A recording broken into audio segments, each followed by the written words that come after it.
Everyone, आज के इस वीडियो में हम पढ़ने वाले हैं रेसिस्टेंस के बारे में। तो सबसे पहले हमें ये जानना होगा कि रेसिस्टेंस होता क्या है। तो ये मैं पहले इसका डेफिनेशन लिख देती हूँ कि ये it oppose the flow of electric current. ये क्या करता है, कोई भी अगर इलेक्ट्रॉन या फिर चार्ज जो होता है वो करंट फ्लो कर रहा है उसे अपोज करता है। जैसे कि मान लीजिए ये एक वायर है और इधर चार्ज जा रहा है, मतलब इस तरफ से फ्लो हो रहा है। तो ये क्या करेगा, रेसिस्टेंस इसको रोकेगा, मतलब फ्लो करने से रोकेगा, अपोज करेगा और उसको हीट के फॉर्म में इवॉल्व कर देगा, कन्वर्ट कर देगा हीट के फॉर्म में। ठीक है, रेसिस्टेंस क्या करता है, इलेक्ट्रिक करंट के फ्लो को अपोज करता है और वो हीट के फॉर्म में उसे कन्वर्ट कर देता है। अब हम देखेंगे कि ये किस किस पर डिपेंड करता है। तो यहाँ पर लिखेंगे factor on which resistance depend. ठीक है,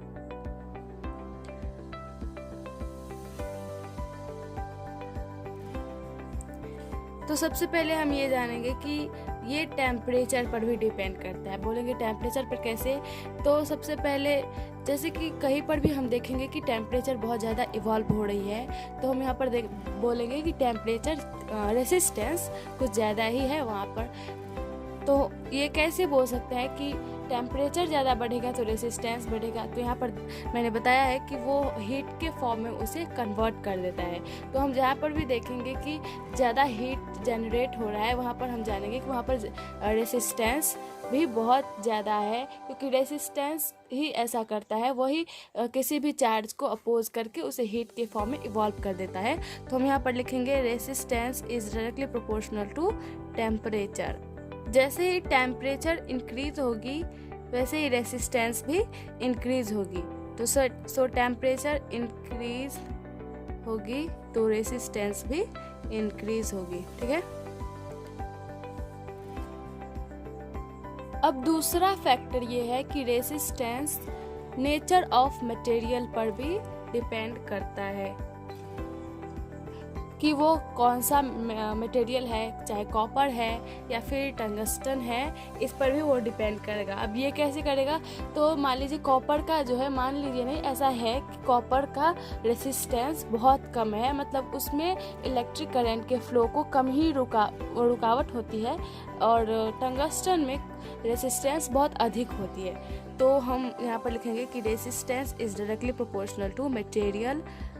ठीक है, तो जैसे कि हम कॉपर लिए तो कॉपर में कम, इसलिए कहीं पर भी क्वेश्चन पूछा जाता है कि हम कॉपर का वायर ही क्यों यूज़ करते हैं, तो वहाँ पर बोलेंगे कि उसमें रेसिस्टेंस बहुत ही कम होती है। अब रेसिस्टेंस को ऐसे दिखाया जाता है, आपके बुक में होगा कि रेसिस्टेंस ऐसा होता है। तो यहाँ पर आप साफ देख सकते हैं कि यहाँ पर फ्लो ऑफ इलेक्ट्रॉन को रोका जा रहा है, आप ऐसे भी इसे समझ सकते हैं। तो इसी साइन को हम रेसिस्टेंस बोलते हैं। ठीक है, अब तीसरा फैक्टर ये है कि मान लीजिए ये हमारा एक वायर है। ठीक है, तो ये बहुत ही लंबा वायर है, मतलब हमने लेंथ को इंक्रीज किया।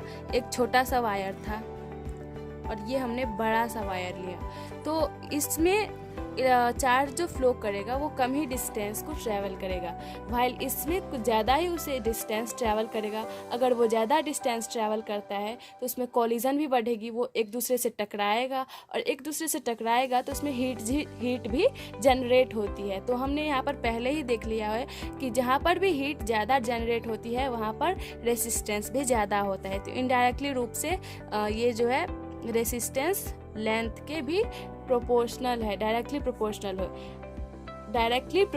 है। कैसे, तो मैंने बता दिया कि जैसे कि यहाँ पर फ्लो हो रहा है तो इसके रिस्पेक्ट में इसे कुछ ज़्यादा ही डिस्टेंस ट्रैवल करना पड़ेगा। ज़्यादा ट्रैवल करेगा तो कॉलिजन बढ़ेगी तो हीट जनरेट होगा, हीट जनरेट बढ़ेगा। जहाँ पर हीट जनरेट होता है, ज़्यादा हीट होता है इवॉल्व, वहाँ पर रेसिस्टेंस भी ज़्यादा होता है। तो हम यहाँ पर लिख देंगे कि हम लेंथ बढ़ाएंगे तो रेसिस्टेंस भी बढ़ेगा।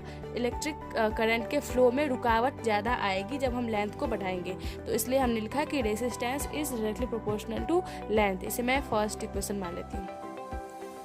सेकेंड फिर से एक है कि वो एरिया पर भी डिपेंड करेगा। तो अब देखिए वायर का ये है अब, और ये छोटा सा है। अब ये इसमें ज़्यादा ईजली से इलेक्ट्रॉन फ्लो कर पाएगा या फिर इसमें, तो ऑब्वियसली बात है कि इसमें ज़्यादा ईजली से जा पाएगा, तो ये एरिया पर भी डिपेंड करता है। तो हम यहाँ पर लिखेंगे resistance is inversely proportional to area. कैसे?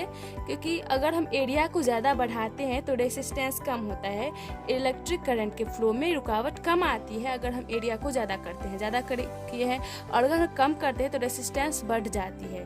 तो ये इनवर्सली प्रोपोर्शनल हुआ, ये सेकेंड है। अब लिखेंगे हम बाय फर्स्ट एंड सेकेंड।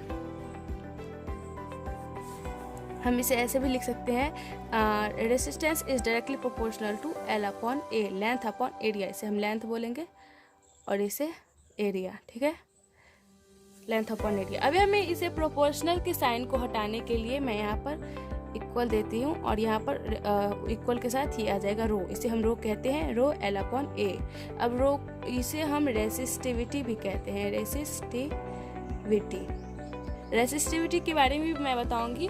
तो ये हो गया हमारा एक फार्मूला रेसिस्टेंस के लिए। ये आपके न्यूमेरिकल में बहुत ही हेल्प करने वाली है, इस पर भी बेस्ड बहुत क्वेश्चन आता है, तो आप इसे नोट डाउन कर लीजिए। तो हम यहाँ पर रेसिस्टिविटी के बारे में जानने वाले थे। तो रेसिस्टिविटी को, इसको हम रेसिस्टिविटी कहते हैं। तो ये है क्या? तो ये उस किसी वायर के रेसिस्टेंस, मतलब किसी वायर का रेसिस्टेंस है जिसके पास 1 सेंटीमीटर स्क्वायर एरिया है और 1 मीटर जो है उसका लेंथ है।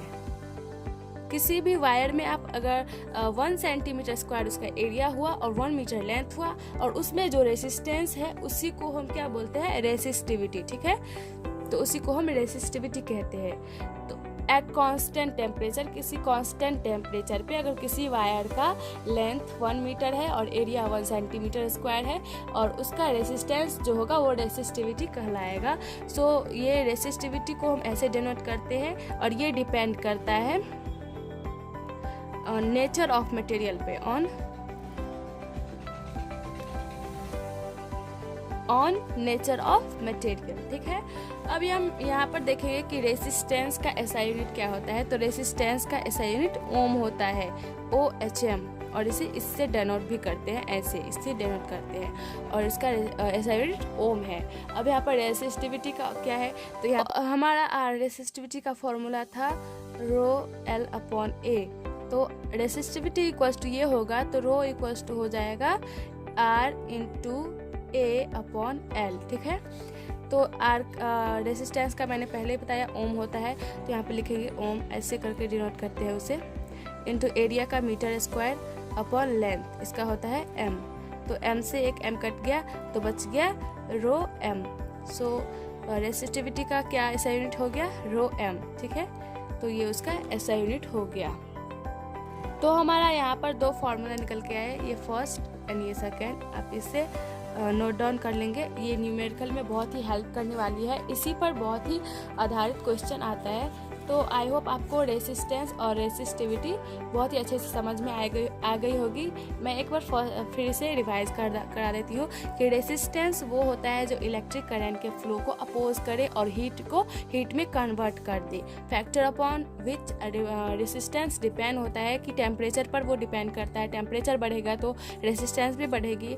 मटेरियल पर डिपेंड करता है, अगर वो कॉपर का है तो रेसिस्टेंस कम है, अगर गोल्ड का होगा तो उसमें ज़्यादा होगा रेसिस्टेंस। अगर रेसिस्टेंस एरिया लेंथ पर भी डिपेंड करता है, लेंथ अगर हम बढ़ा देते हैं तो उसका रेसिस्टेंस भी बढ़ जाता है, और एरिया को अगर हम बढ़ाएंगे तो रेसिस्टेंस घट जाता है। तो उससे फार्मूला आ गया ये। रेसिस्टिविटी हम जान लिए किसको कहते हैं, वो डिपेंड करता है नेचर ऑफ मटेरियल से, टेम्परेचर से कोई फ़र्क नहीं पड़ता, बस उससे मटेरियल के नेचर से फ़र्क पड़ता है, ठीक है। 2 हमारा एक फार्मूला आ गया, इसको आप याद रखेंगे। सो आई होप आपको इसमें सब कुछ अच्छे से समझ में आ गया होगा। अगर आपको वीडियो पसंद आई हो तो आप वीडियो को लाइक कर दीजिए, चैनल को सब्सक्राइब कर दीजिए, और मुझे कमेंट में बताएं कि आपको वीडियो कैसी लगी। Thanks for watching. अगले वीडियो में ओम लॉ के बारे में बताऊंगी। So see you in next video.